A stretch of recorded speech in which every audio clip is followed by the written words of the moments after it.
Desert World Fusion Guide is here. In this video, we're going to be breaking down all of the characters inside of Desert World's HP, DPS, and if you should fuse them or not.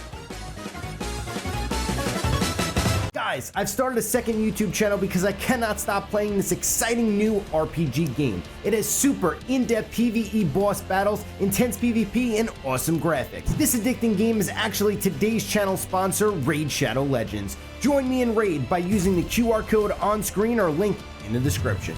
I want to thank Raid Shadow Legends for sponsoring this video, as well as giving me a juicy promo code to give to all of you to get a massive head start when downloading the game.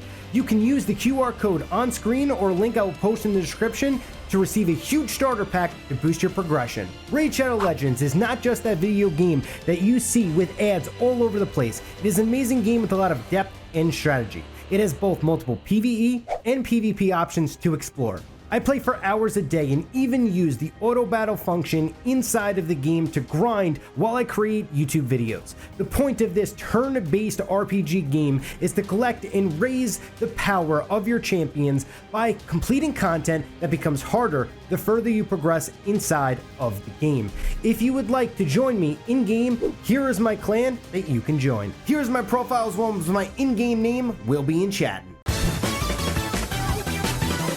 Starting it off, we have the first character inside of Desert World, and that is going to be Shelly, sitting at 4,550 HP and doing 282 damage per second. She is, I wouldn't say a mini tank because she does have the same amount of HP as Greg and Mavis, but she does do a lot of damage as well as a knockback AoE, which is absolutely massive in team fights. Think of her as like an El Primo with the super, but squishier and a little bit further in the back line. So she's kind of in like that midline area where she really won't get targeted very much because either they're from your back and your back line gets hit, or it's in your front and your front line gets hit. I do recommend fusing her up as she is very, very strong when fused, especially with the super ability. She will stay alive longer and then she will be putting in the work.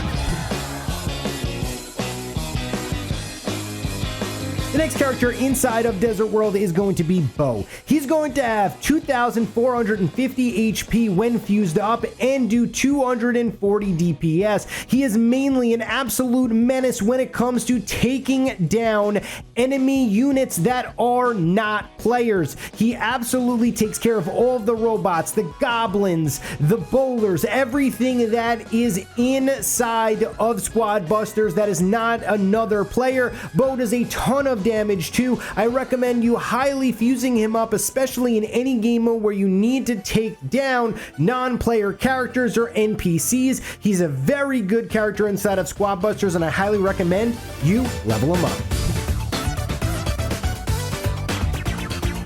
The next character inside of Desert World is going to be Nita. When fused up, she is going to have 4,200 HP and do 167 DPS. However, she is not the main concern. The main concern for other players is this massive bear that she summons when fused up. I highly recommend you upgrading her and fusing her up, as the bear is absolutely value like you better believe. She doesn't have a lot of HP, pretty much the same amount as a goblin or, as an archer queen. However, this bear is super tanky, especially if you have the super form of Nita. I highly recommend you fuse her up, get the value from the bear, take care of business, and absolutely take care of all of your opponents and pick up the W.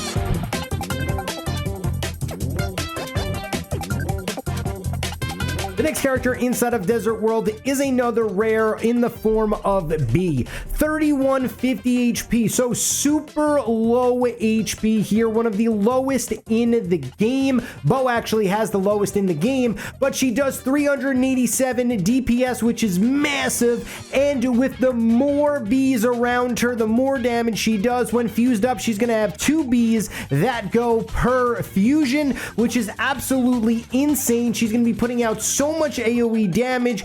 As you can see, she's even taken down huge bosses with with ease with her amazing damage. I highly recommend you fusing up B. I think she is one of, if not the best characters inside of Squad Busters, and she will absolutely put in work in the end game when you're around the middle and you have a lot of bees floating around you. Not a lot of people are going to want to go near you when you're able to control all of the monsters, as well as you're able to control the gem mine and pick up that value.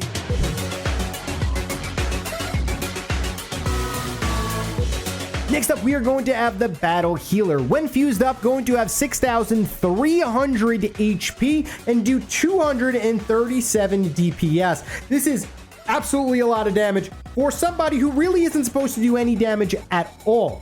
The Battle Healer, however, will be able to give your units that value like you better believe, with her ability to give either 400 or 600 HP to each one of your squad members. This is crazy, especially if you have like 7, 8, 9 other units. This is a huge multiplier that'll give you massive value. I do not recommend you fusing up Battle Healer, though. I think just one regular Battle Healer is all you need. The value is just not there to get more than that. I really highly suggest you at least have one Battle Healer in your squad to really bolster up the HP of your units, and then really focus on either the Barbarian Kings, the Archer Queens, the Maxes, or the Barbarian Kings to give you massive value inside of your matches.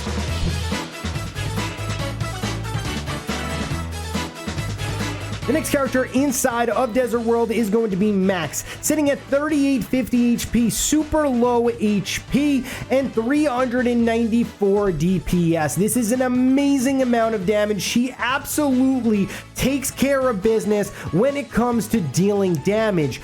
Also, beyond that, super fast. Max is the fastest character inside of Squad Busters, especially when he has his super animation form, I guess you can say ability going. Your squad moves at the speed of light. You're able to take out so much. You're able to zoom around, get the value, get into good position. I highly recommend getting Max, and if you want to fuse up Max as well, I think you should also fuse him. I think he's one of the best characters inside of the game.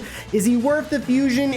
Maybe. But if you do King fuse him, he still does a lot of damage, so you could fuse him. I don't think it's 100% necessary, but if you're in that position, fuse Max, and you're still going to get value. If you are interested in Royal World fusions, leave a subscribe, and I'll see you tomorrow.